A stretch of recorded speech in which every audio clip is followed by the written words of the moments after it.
Dalam banget ya.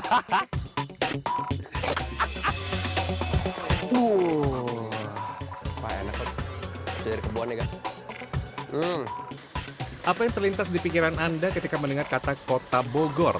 Hujan, angkot, atau tempat sejuk dan rindang? Nah, buat yang suka melancong ke kota Bogor, biasanya umbi yang satu ini tak pernah absen sebagai buah tangan. Iya, talas. Talas adalah jenis umbi-umbian yang banyak tumbuh di daratan Afrika, Amerika, dan Asia.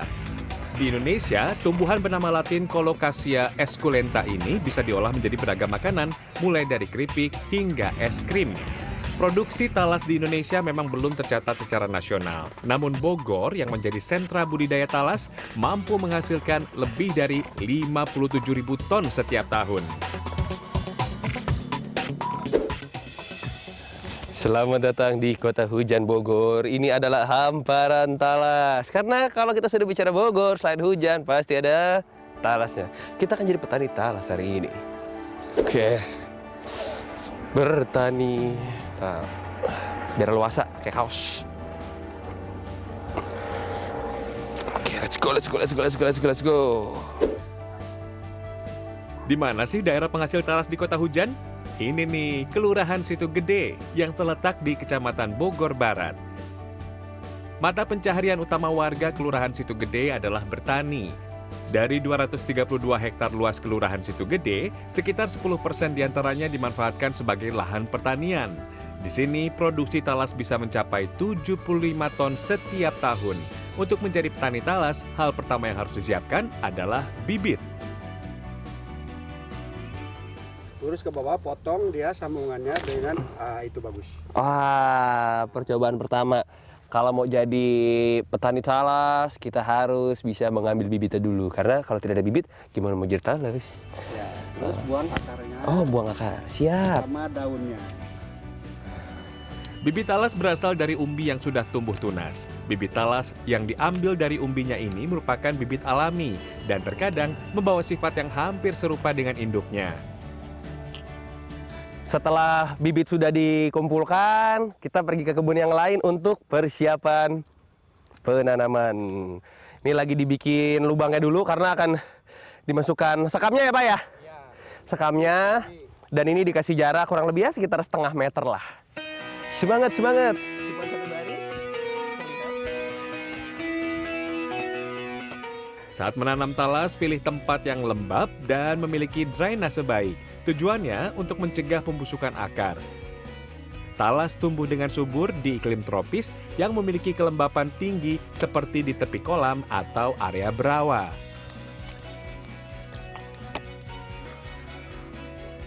Jangan lupa beri pupuk di awal menanam. Tadinya saya berpikir tuh habis dibuat lubang seperti ini bisa langsung dimasukin si bibitnya, tapi ternyata enggak, harus pakai sekam ini dulu. Ini sekam ini berfungsi untuk membuat akar semakin kuat.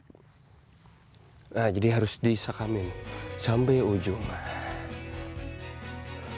Sekam padi digunakan untuk menggemburkan tanah agar akar talas menyerap unsur hara. Tapi yang ini bukan sekam yang dibakar ya, melainkan yang dibiarkan membusuk secara alami. Oke, sekam selesai. Kita lanjut ke bagian penanaman. Jiglok lur. Kakinya jiglok lur.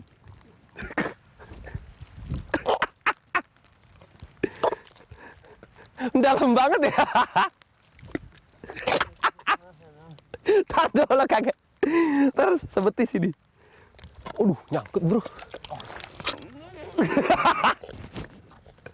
Ah. Set. Ketahuan jarang di kebun. Ketika menanam bibit, usahakan jangan terlalu dalam atau dangkal. Oh, jangan terlalu padat. Jadi posisi umbian itu nempel di jerami.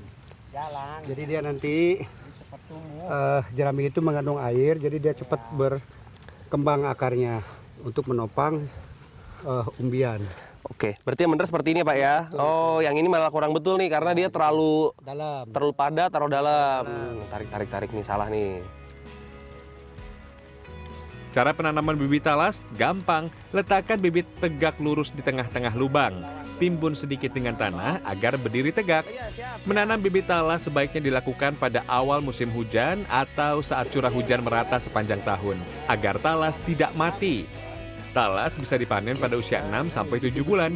Kalau sudah 6 bulan, seperti ini nih kira-kira. Lebar-lebar ya daunnya.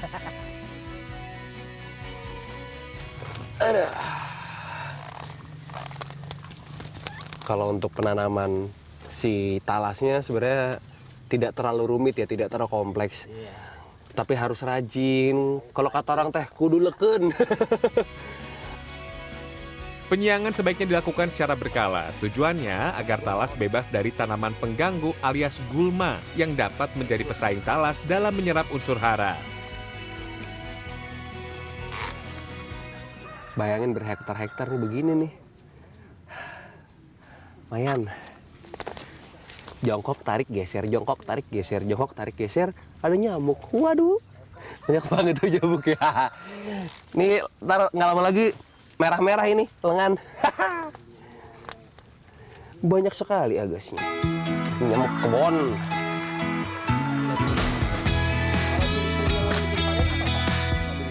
Oke, kita pindah ke lahan talas yang sudah siap panen.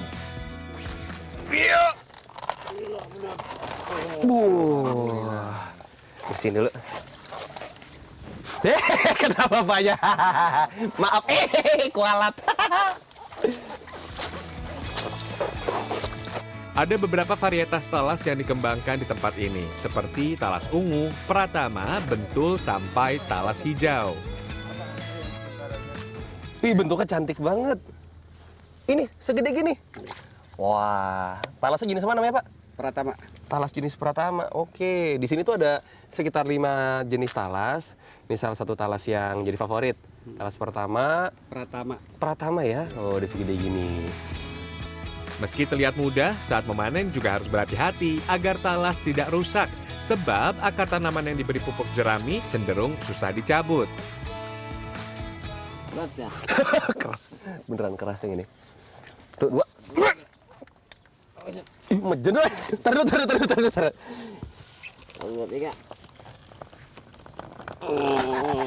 Oke. Patah. Wah. Enggak sih, patah enggak? Patah gak? Oh iya. Wah. Terlalu memaksakan diri nih. Oke, kita bersihkan talas yang telah kita panen hari ini. Gelosor.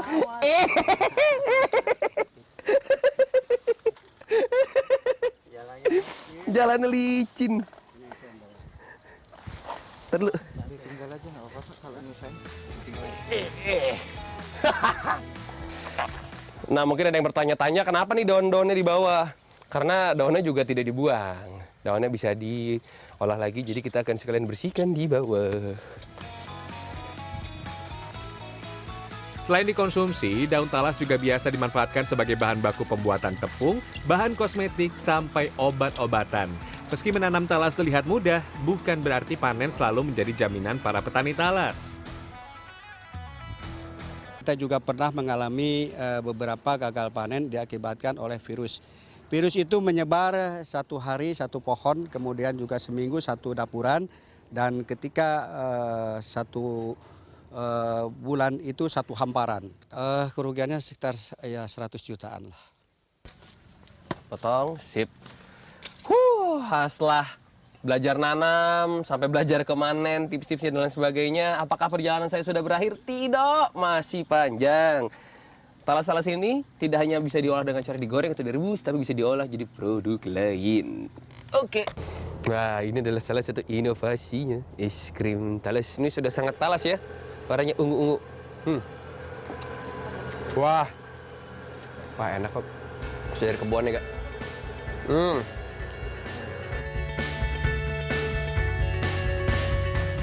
Kalau talas digoreng atau direbus mungkin sudah biasa. Nah, kalau di sini diolah jadi es krim, coklat, kerupuk, sampai dodol talas. Yuk, kita buat es krimnya dahulu. Bahannya sederhana, talas yang sudah direbus kemudian dicampur dengan air dingin dan krim bubuk. Masak dengan campuran gula, tepung maizena, garam, serta santan. Setelah mendidih, matikan api dan biarkan suhu talas turun sampai ke suhu ruangan. Dan masukkan ke dalam kulkas. Daya tahannya 1-2 pekan. Lanjut, kita buat coklat talas. Talas yang sudah digoreng kering dan dipotong kecil-kecil, dicampurkan ke dalam coklat cair. Setelah itu, dinginkan di lemari pembeku. Dan bisa langsung disantap. Sudah keras maksimal ini, Bu. Biasa, gak afdol kalau sehari menjadi berhubungan dengan makan tapi kita nggak ngicip. Dalamnya talas nih, dalamnya talas.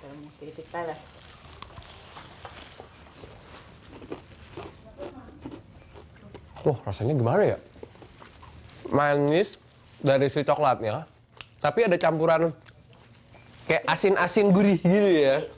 Crispy.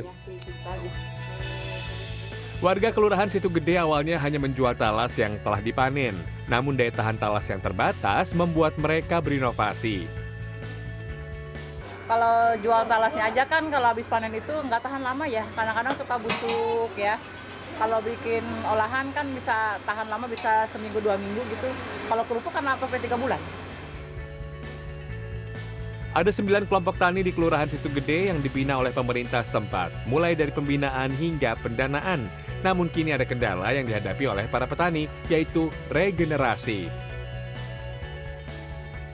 Para petani yang sekarang itu usianya di atas 47 ke atas. Jadi yang muda-muda nih udah nggak kurang minat untuk terjun ke dunia pertanian. Mungkin secara ekonomi belum bikin orang tergiur untuk terjun ke pertanian. Ya kita ingin ke depan bagaimana caranya meningkatkan nilai dari hasil pertanian tersebut. Bagaimana? Ada yang tertarik untuk menjadi petani talas atau menjadi pengolah talas? Boleh, yang penting jangan lupa untuk rajin menyangi talas dari gulma agar ketika panen seperti ini nih, hasilnya maksimal. Rian Fernando, Dwi Agung Yuldiarto, Bogor, Jawa Barat.